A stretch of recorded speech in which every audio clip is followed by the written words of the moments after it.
Hello दोस्तों, welcome to orders academy. आप लोगों का स्वागत है आर्डर्स एकेडमी में।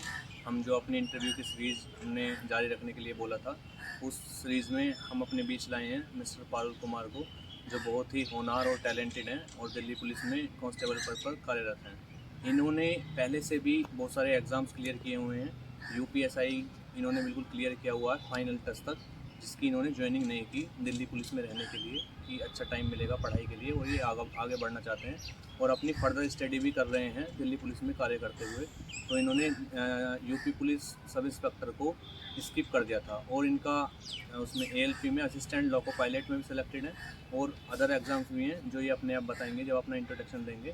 फ़िलहाल मैं आपको इन्हें आपके बीच मिस्टर पारुल कुमार को आपको हेल्प करने के लिए, जो आपको ऑब्स्टेकल्स आ रहे हैं आपकी स्टडी में दिल्ली पुलिस की तैयारी करते समय, उन सब चीज़ों को क्लियर करने के लिए, आपके इंट्रैक्शन के लिए, आपके जो जनरली डाउट होते हैं, मेरे पास क्वेश्चंस आते हैं कि सर जीएस को कैसे स्ट्रॉन्ग करें, रीजनिंग को कैसे स्ट्रॉन्ग करें, मैथ्स को कैसे स्ट्रॉन्ग करें, वो सब क्वेश्चन मैं मिस्टर पारुल से पूछूंगा। वो आपकी हेल्प करेंगे कि अपने स्ट्रगल के समय, अपनी तैयारी के समय सर ने किस तरीके से तैयारी की थी, किस तरीके से इनका गोल सेट था, क्या ये फॉलो करते थे, कौन सी बुक फॉलो करते थे, क्या सब करते थे, वो सब चीज़ें ये अपने मुँह ज़बानी बताएंगे आपको, जो आपको बहुत हेल्पफुल होंगी आपकी तैयारी में। आपके पी कार्ड्स चल रहे हैं, पी कार्ड्स में ये मोटिवेशन और स्ट्रेटजी बहुत ज़रूरी होती है कि आप कहाँ गलती कर रहे हैं, कैसे गलती कर रहे हैं, वो गलती आप ना करें। तो आप अपने क्वेश्चंस मुझे कमेंट के माध्यम से देते रहें। ये इंटरव्यू की सीरीज़ हम कंटिन्यू रखेंगे, ठीक है। अच्छे जो कांस्टेबल हैं या फिर जो अच्छे पदों पर चयनित हैं, उनसे इंटरेक्ट करते रहेंगे और आपको गाइड करते रहेंगे। मैं मिस्टर पारुल से रिक्वेस्ट करूंगा कि अपने बारे में कुछ बताएं सर, कि दिल्ली पुलिस में अब तक का सफ़र कैसे रहा, क्या क्या इन्होंने तैयारी की, क्या क्या इन्होंने परेशानियों का सामना किया था, और दिल्ली पुलिस में आने तक इनका क्या क्या सफ़र रहा, क्या क्या इन्होंने एग्ज़ाम्स क्लियर किए अपने। ठीक है, तो सर प्लीज़ बताइए। थैंक यू अनुज भाई। जैसा नाम तो आपने बता ही दिया। जैसे 2016 में मैंने बीटेक से अपनी जर्नी स्टार्ट की थी। 2016 में मैंने मैकेनिकल से बीटेक किया। उसके बाद मेरा कहीं सरकारी जॉब में कहीं पे भी नहीं हुआ। फिर मैंने गेट के लिए तैयारी करी, 3-4 साल तक गेट दिया। उसके बाद भी मेरा इंटरव्यू में नहीं होता था कहीं पे भी। फिर मैंने 2019 से नॉन टेक की तैयारी स्टार्ट करी। उसमें मैंने स्टार्टिंग में मुझे जीएस का कुछ नहीं पता था कि जीएस की तैयारी कैसे करनी है, करंट अफेयर कैसे करनी है। फिर करंट अफेयर के लिए मैं बता देता हूँ आपको। करंट अफेयर में सबसे पहले मैंने उत्कर्ष वाला, जो कुमार गौरव सर हैं, वहाँ से मैंने लगभग 1 साल तक करंट अफेयर लिखा भी और पढ़ा भी। पहले लिखता था उसको 2 की स्पीड से, और उसके बाद मैं उसको रिवीजन करता था हर रोज़। 1 साल तक मेरा कंटिन्यू यही चलता रहा। तो मेरी लगभग करंट अफेयर वहाँ से कंप्लीट होती चली गई। और जो मेरा बेसिक था जीके का, वो मैंने लूसेंट जीके से कवर किया सारा का सारा। लगभग मैंने लूसेंट जीके 3 या 4 बार पढ़ी कम से कम। सर मैं आपसे एक बात पूछना चाहूँगा कि आपने ये दिल्ली पुलिस कांस्टेबल से पहले कौन कौन से एग्ज़ाम्स क्लियर किए थे? 2019 के बाद मैंने कई सारे एग्ज़ाम क्लियर करे। जैसे कि दिल्ली पुलिस का सबसे पहले क्लियर करा, यहाँ पे हो गया। उसके बाद दिल्ली पुलिस के बाद ही यूपीएसआई आ गया था। यूपीएसआई में आपने ज्वाइनिंग लेटर तक वो प्रोसेस कर लिया था? ज्वाइनिंग लेटर मेरा कंप्लीट है, तो मैं आपने ज्वाइन नहीं किया था? हाँ, ज्वाइन नहीं किया बस। फिर उसमें आपने एएलपी भी सेलेक्टेड है? आप दिल्ली पुलिस से पहले और यूपीएसआई से पहले मेरा एएलपी का वेटिंग लिस्ट में चल रहा था, तो वो यहाँ पे आने के बाद वो भी क्लियर हो गया था उसके बाद। तो बच्चों, सर ने बताया कि बहुत सारे एग्ज़ाम्स इन्होंने अच्छे पद पर ये चयनित हैं और बहुत अच्छे एग्ज़ाम्स इन्होंने क्लियर भी किए हैं। यूपीएसआई को इन्होंने छोड़ दिया है, प्रेफरेंस दिया है कि आगे बढ़ने के लिए, जैसे कि ये अपने ड्रीम्स को पूरा कर सकें और अच्छे से तैयारी कर सकें। ठीक है, तो सर से मैं कुछ क्वेश्चंस हैं जो जनरली मैं पूछूंगा, जो आपके डाउट्स होते हैं कि हम कैसे तैयारी करें, तो आपके पास मेरे पास क्वेश्चंस आते रहते हैं, तो उन सब डाउट्स को मैं लूँगा और सर से इंटरेक्ट करूँगा, सर की स्ट्रेटजी पूछूंगा कि आपको क्या चीज़ फॉलो करनी चाहिए इस टाइम में। तो आप अंत तक ज़रूर देखें वीडियो को, ठीक है। तो सबसे पहला क्वेश्चन सर मैं ये पूछूंगा कि अब ऑलमोस्ट 40 दिन बच्चों के बचे हैं, 40 दिन बाद एग्ज़ाम स्टार्ट हो जाना है दिल्ली पुलिस कांस्टेबल का। तो 40 दिन में बच्चों की स्ट्रेटजी क्या होनी चाहिए अब कि वो अच्छे स्कोर करें और सेलेक्ट हो सकें? जैसे कि मुझे पता है कि 14 नवंबर से बाल दिवस है उस दिन जी। एग्ज़ाम स्टार्ट होने और 5 दिसंबर तक चलेंगे। हाँ जी, हाँ जी। तो जिनका 5 दिसंबर तक है, तो उनके लिए तो काफ़ी दिन और बच जाएंगे, लगभग 10-20 दिन और ऐड हो जाएंगे उनके लिए। तो अभी तो यही है कि 40 या 45 दिनों में जितना भी हो सके आप रिवीजन को गौर करें। रिवीजन जितना होगा उतना आपको कॉन्फिडेंस होगा एग्ज़ाम में। दूसरा क्वेश्चन हमारा ये है सर कि बच्चों को सबसे ज़्यादा डाउट यही होता है कि हम जीएस को कैसे कवर करें, जीएस में हमारी क्या अप्रोच होनी चाहिए, हम जीएस को कैसे टैकल करें, किस तरीके से रिवीजन करें कि हम अच्छा स्कोर कर पाएँ जीएस में। तो आप प्लीज़ जीएस की स्ट्रेटजी बताइए कि सर कि GS बच्चों को इस टाइम क्या चीज़ फॉलो करनी चाहिए, क्या चीज़ स्किप करनी चाहिए ताकि वो प्रेशर न लें और अच्छा स्कोर कर पाएँ एग्ज़ाम में। जीएस को लेकर सबसे ज़्यादा क्वेश्चंस होते हैं बच्चों के। तो आप अपनी एक स्ट्रेटजी बताइए कि आपने क्या फॉलो किया था, कहाँ से रिवीजन किया था, कि आपकी स्ट्रेटजी रही थी जीएस में, आप बच्चों को बताइए ताकि उसमें बच्चों को हेल्प हो सके, वो अच्छे स्कोर कर पाएँ। जीएस के लिए सबसे पहले मैं करंट अफेयर सुबह ही उठता था, करंट अफेयर सबसे पहले पढ़ता था, 1 घंटा 1.5 घंटा जितना भी हो सकता था करंट अफेयर क्लियर करो। उसके बाद 3 या 4 घंटे, पूरे 3 या 4 घंटे लूसेंट पढ़ता था, केवल और केवल लूसेंट, क्योंकि 40 दिन में या 40-50 दिन में हम कोई भी अदर स्टैंडर्ड बुक कवर नहीं कर सकते। बिल्कुल, लूसेंट बिल्कुल। सबसे अच्छी बुक है बिल्कुल। अभी के लिए, लास्ट 40 डेज के लिए यही है। दूसरा नेक्स्ट क्वेश्चन हमारा ऐसा है कि अभी जो टाइम चल रहा है उसमें बच्चों को सबसे ज़्यादा मॉक देने चाहिए, वहाँ से आप उसका सेल्फ एनालिसिस होता है। तो सेल्फ एनालिसिस करने के लिए मॉक टेस्ट कैसे अटैम्प्ट करें और क्या स्ट्रेटजी होनी चाहिए मॉक टेस्ट को अटैम्प्ट करने के लिए ताकि उन्हें कॉन्फिडेंस आ सके और अच्छा स्कोर कर पाएँ। तो मॉक टेस्ट की स्ट्रेटजी बताइए कि मॉक टेस्ट एक तो कहाँ से किसका मॉक टेस्ट अटैम्प्ट करें, दूसरा क्या स्ट्रेटजी होनी चाहिए मॉक टेस्ट अटैम्प्ट करने की। इन दो क्वेश्चन के जवाब दीजिए सर। मॉक टेस्ट में तो यही है कि आपकी जो इच्छा है पहले, मतलब जिसमें आपको कंफर्टेबल फील होता है, जैसे कि आप जीके में कंफर्टेबल फील होता है तो आप जीके को सबसे पहले कवर कीजिए, कंप्यूटर में फील होता है तो कंप्यूटर कीजिए, मतलब जहाँ से आपका कॉन्फिडेंस बिल्ड होता है जहाँ से कॉन्फिडेंस सेक्शन आपका को बिल्ड आप होगा उस सेक्शन को सबसे पहले कीजिए। ठीक है सर। दूसरा मॉक टेस्ट किसका लें, टेक्स्ट बुक का लें या किसी पर्टिकुलर एप्लीकेशन किसी का मुझे लें? 3-4 साल हो लिए तैयारी करते हुए, जी। मैं सेलेक्ट भी हुआ, लेकिन मैं अभी तक एक भी दिन मेरा ऐसा नहीं गया जिस दिन मैंने टेक्स्ट बुक के मॉक टेस्ट नहीं लगाए, चाहे वो जीके का सेक्शनल टेस्ट हो या फुल टेस्ट हो।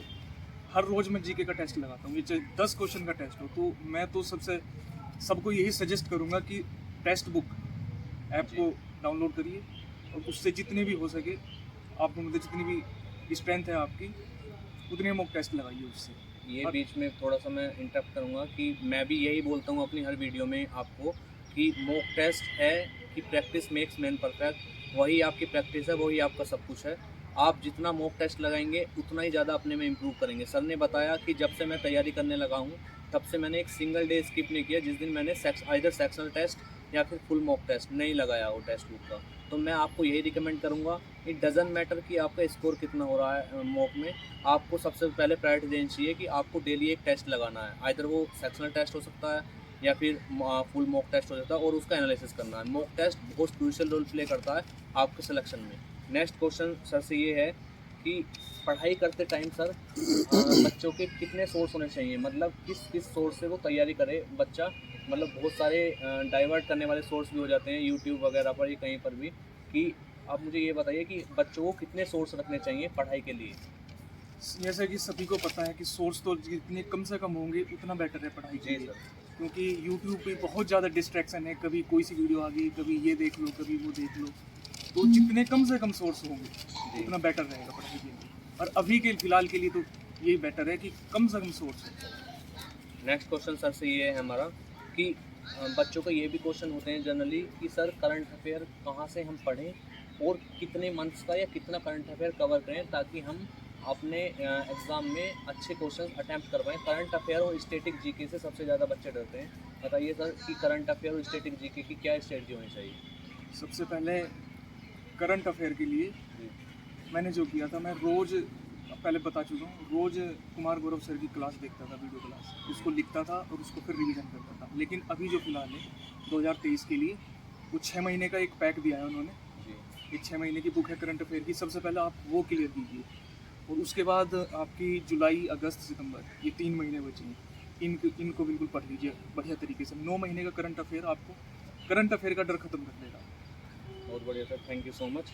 नेक्स्ट हमारा क्वेश्चन ये है जो बच्चे जनरली पूछते हैं कि रीजनिंग मैथ्स के सिलेबस से ऑलमोस्ट गो थ्रू हो चुके हैं बच्चे, जो एक कंसेप्चुअल सिलेबस होता है कि ये चैप्टर का ओवरव्यू मतलब ऑलमोस्ट सिलेबस का ओवरव्यू ले चुके हैं।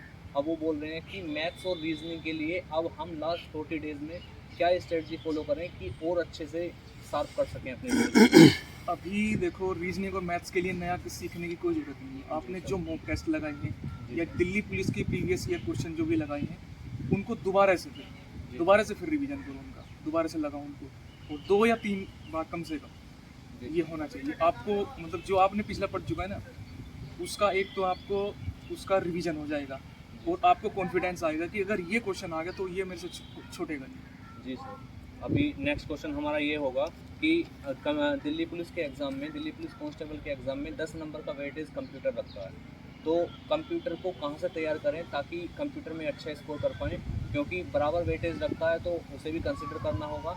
तो आप प्लीज़ बताइए कि आपने कंप्यूटर कहाँ से पढ़ा था, क्या आपने अप्रोच रखी थी कंप्यूटर को तैयार करते समय? बिल्कुल, मैंने कंप्यूटर यूट्यूब से ही कवर किया था। एक प्रीति मैम है, उनसे कवर किया था। एग्जामपुर में प्रीति मैम है, उनसे मैंने कंप्यूटर कवर किया और उससे मेरे 7 क्वेश्चन सही हुए थे। तो कंप्यूटर में ज़्यादा ध्यान देने वाली क्या चीज़ें हैं वो प्लीज़ बताइए। कंप्यूटर में सबसे ज़्यादा ध्यान देने वाली एक तो शॉर्टकट कीज जितनी भी होंगी, शॉर्टकट कीज़ वो आपको बिल्कुल फुल फॉर्म कंठस्थ होनी चाहिए। और जी आपका MS एक्सेल, MS वर्ड और पावर पॉइंट, ये सब तो होना चाहिए। फुल फॉर्म से भी एक आध फुल फॉर्म से भी, तो ये बात हो गई बेसिक कंप्यूटर हो वो भी। जी सर। तो यहाँ से ये बात हो गई बच्चों जनरली उन क्वेश्चंस की जो आप मुझसे डिस्कस करते हैं, जो आपकी पढ़ाई में जनरली ऑब्स्टेकल्स आती हैं, जो सर ने बताया है आप उसे स्ट्रिक्टली फॉलो कीजिए, ज़रूर आपका इम्प्रूव होगा और ज़रूर आप सेलेक्ट होंगे और एक दिन आप भी ऐसे ही वर्दी पहन के सर की तरह बैठे होंगे और अपना इंटरव्यू देंगे या किसी और चैनल पर अपना इंटरव्यू देंगे, तो आपका वो प्राउड मोमेंट होगा। तो आप सर से डिस्कस करते हैं कि बहुत से बच्चों के मेरे पास ये भी क्वेरी आती है, सर जॉब कैसी है, क्या हम आगे पढ़ाई कर सकते हैं इस जॉब में, क्या हमें टाइम मिलता है, क्या सर वर्कलोड कितना होता है जॉब में, ज़्यादा प्रेशर तो नहीं होता है। तो इन सब चीज़ के बारे में भी सर से पूछेंगे। सर दिल्ली पुलिस में ही जॉब कर रहे हैं, उसके अलॉन्ग विद जॉब के वो अपनी तैयारी भी कर रहे हैं और अच्छे एग्ज़ाम्स की तैयारी कर रहे हैं। कि जो कैंडिडेट ALP और UPSI को स्किप कर चुका हो तो उससे नीचे ग्रेड पे की तैयारी करेंगे नहीं, और बहुत अच्छे ग्रेड पे की तैयारी कर रहे हैं और बहुत अच्छी तैयारी भी कर रहे हैं। तो जॉब के बारे में भी सर से डिस्कस करेंगे कि कैसी जॉब है, क्या प्रोफाइल है, क्या वर्कलोड होता है, ठीक है, कितना मतलब आपका नेचर ऑफ जॉब होती है, वो सब चीज़ें पूछेंगे। तो सर पहले बताइए कि जो बच्चों का क्वेश्चन है कि दिल्ली पुलिस में आने के बाद आपको कैसा लगा, कैसी जॉब है, क्या चीज़ें चेंज हुई, कैसा आपको लग रहा है दिल्ली पुलिस में काम करते हुए? जहाँ तक मैंने सुना था पहले भी कि भाई जितने भी स्टेट से भारत में जी, उनमें सबसे बेटर दिल्ली पुलिस है। हाँ, दिल्ली पुलिस को सबसे बेस्ट माना जाता है सर। मुझे भी ये लग ही रहा है कि देखने के, अगर मैं दूसरे स्टेट में भी जाता UPSI के लिए जी। तो मुझे वो अच्छा नहीं लगा, लेकिन मैं यही करता। दूसरा मेरा एक क्वेश्चन ये भी है सर कि UPSI में आपके शोल्डर्स पर 2 स्टार होते हैं, तो आपने क्या सोचकर UPSI को स्किप कर दिया? कुछ तो आपके माइंड में आया होगा कि मुझे UPSI नहीं करना, दिल्ली पुलिस कांस्टेबल ही करना। दिल्ली पुलिस कांस्टेबल इसलिए चुना मैंने क्योंकि मुझे करनी थी आगे के लिए तैयारी, और UPSI में अगर मैं जाता तो वहाँ पर मुझे टाइम नहीं मिलता, क्योंकि 1 साल तो मैंने यहाँ पे ट्रेनिंग में दे दिया था। जी। फिर 1 साल दोबारा जाके मैं UPSI की ट्रेनिंग करता। तो कंपैरेटिवली दिल्ली पुलिस में आपको टाइम मिल जाता है पढ़ने के लिए? बहुत टाइम मिलता है भाई। नेक्स्ट क्वेश्चन मेरा यही है कि पढ़ाई को कितना टाइम मिलता है सर आपको यहाँ पे? मतलब आप आराम से अपनी स्टडी कर लेते हैं या फिर दौड़ भाग में लगे रहते हैं इधर उधर, क्या रहता है आपका? जो बंदा दिल्ली पुलिस को ज्वाइन कर ले, क्या वो अपनी पढ़ाई स्टडी कर सकता है? बिल्कुल, 3 साल के लिए ट्रेनिंग के बाद 3 साल आपको मिलेंगे पक्का। उसमें 3 साल में जो करके दिखा सकते हैं, मतलब बहुत समय मिलता है ट्रेनिंग के बाद मतलब जैसे हमारी पोस्टिंग होती है तो हम फर्दर स्टडी कर सकते हैं। बिल्कुल आराम से। बहुत बच्चे ऐसे भी हैं कैंडिडेट जो दिल्ली पुलिस कांस्टेबल को छोड़कर और अदर अच्छे जॉब में सेलेक्ट हुए हैं, और हमारे सर मिस्टर पारुल कुमार भी उसी की तैयारी कर रहे हैं और बहुत अच्छा करेंगे भी, आई होप सो। मेरी बेस्ट विशेज़ इनके साथ हैं। हमारा नेक्स्ट क्वेश्चन सर ये है कि दिल्ली पुलिस की जॉब में क्या वर्कलोड होता है? मतलब एज ए कांस्टेबल इतना वर्कलोड तो नहीं होता कि फैमिली के मिलने का टाइम नहीं है या फिर कुछ करने का टाइम नहीं है, पूरे दिन जॉब करनी है, तो इस तरीके से क्या वर्कलोड होता है? पहले भी हम बता चुके कि इससे बेटर भारत के अंदर कोई पुलिस बेल्ट में कोई नहीं है जो, कोई नहीं है। मैं भी खुद दिल्ली पुलिस में ही कार्यरत हूँ। छुट्टी भी बहुत ज़्यादा मिलती है। बहुत मिलती हैं। मैं भी खुद भी दिल्ली पुलिस में कार्यरत हूँ। यूट्यूब चैनल के माध्यम से आपको इन्फॉर्मेशन देता रहता हूँ, आपको गाइड करता रहता हूँ, ताकि आप सभी मेरे जैसे भाइयों का भला हो सके, आप भी सिलेक्ट हो सकें और मुझे याद कर सकें। तो मैं भी यही रिकमेंड करूँगा कि भाई बेल्ट में इससे बेस्ट जॉब नहीं है। यदि आपका सपना वर्दी पहनने का है तो दिल्ली पुलिस सबसे बेस्ट है। बहुत सारी छुट्टियाँ मिलती हैं, पढ़ाई का टाइम मिलता है और स्टाफ हमारे सीनियर अफसर भी बहुत कोऑपरेटिव होते हैं, आपको हर तरह से कोऑपरेट करते हैं। तो ये हमारा इंटरेक्शन था, ये हमारा इंटरव्यू था मिस्टर पारुल कुमार जी के साथ। तो सर आप ये बताइए कि आगे जो आप तैयारी कर रहे हैं किस चीज़ के लिए कर रहे हैं, मतलब सिविल सर्विसेज के लिए कर रहे हैं या फिर सीजीएल को टारगेट कर रहे हैं? क्योंकि अभी ये तो नो डाउट ये तो क्लियर है कि आप हायर स्टडी कर रहे हैं तो अच्छे ग्रेड पे के लिए कर रहे हैं। तो बच्चों को प्लीज़ बताइए कि आप आगे क्या करना चाहते हैं अपनी लाइफ में। क्योंकि मैं पहले भी बता चुके हैं, यहाँ पे समय खूब मिलता है, तो मैं यूपी पीसीएस के लिए तैयारी कर रहा हूँ फिलहाल। यूपीएससी के लिए सब तैयारी कर रहे हैं, यूपीएससी को छोड़ चुके हैं, एएलपी छोड़ चुके हैं, दिल्ली पुलिस में इस टाइम कार्यरत हैं और बहुत अच्छे से जॉब चल रही है। और मिलकर बहुत अच्छा लगा सर से, बहुत कुछ जानने को, पहले वीडियो से पहले बहुत सारा इंटरेक्शन हुआ मेरा सर से, बहुत सारी बातें की, किस तरीके से पढ़ते हैं, क्या करते हैं, तो बहुत सारी चीज़ें जानने को मिली हैं, सीखने को मिली हैं। सर का वैल्यूएबल टाइम मुझे मिला है। मैंने सर से रिक्वेस्ट की थी 3-4 दिन पहले कि सर मेरे चैनल पर आप अपना इंटरव्यू दीजिए, सर आपसे बच्चे आपसे इंटरेक्शन करना चाहते हैं, वो थोड़ा पजल हो रखे हैं क्वेश्चंस को लेकर, अच्छे से तैयारी नहीं कर पा रहे हैं। तो सर ने अपना टाइम निकाला आज और सर के सामने, मेरे सामने सर बैठे हुए हैं और आपको बहुत अच्छे से मोटिवेट किया है। और फर्दर आपको कोई डाउट होता है, कुछ भी डाउट होता है A to Z किसी भी चीज़ से रिलेटेड, तो मैं सर की इंस्टाग्राम आईडी अपने डिस्क्रिप्शन में मेंशन कर दूंगा, आप इन्हें डायरेक्ट फॉलो करके या डायरेक्ट मैसेज कर सकते हैं और अपने क्वेश्चंस पूछ सकते हैं। तो सर ज़रूर आपकी हेल्प करेंगे अपने क्वेश्चंस बताने में, आपके क्वेश्चंस क्लियर करने में सभी हेल्प करेंगे। फ़िलहाल इस वीडियो में इतना ही है, ठीक है। तो जो भी आपके डाउट हो सर से पूछिए, मुझसे पूछिए, दोनों की इंस्टाग्राम आईडी डिस्क्रिप्शन में मेंशन होगी। तो थैंक यू सो मच। और मेरी और सर की तरफ से बहुत सारी बेस्ट विशेज़ हैं आपको। टाइम बहुत नज़दीक आ रहा है आपका, तो बहुत अच्छे से तैयारी करिए। कुछ भी डाउट आता है, कभी भी डाउट होता है तो सीधा डिस्कशन कीजिए या फिर हमसे डायरेक्ट मैसेज कीजिए। ऐसी मोटिवेशनल सीरीज़ या फिर इंटरव्यू की सीरीज़ या फिर जो भी हेल्पफुल वीडियो होंगी वो चैनल के माध्यम से आप लोगों के पास पहुंचती रहेंगी, ठीक है। Thank you so much. जय हिंद, जय भारत। थैंक यू बच्चों, ऑल द बेस्ट।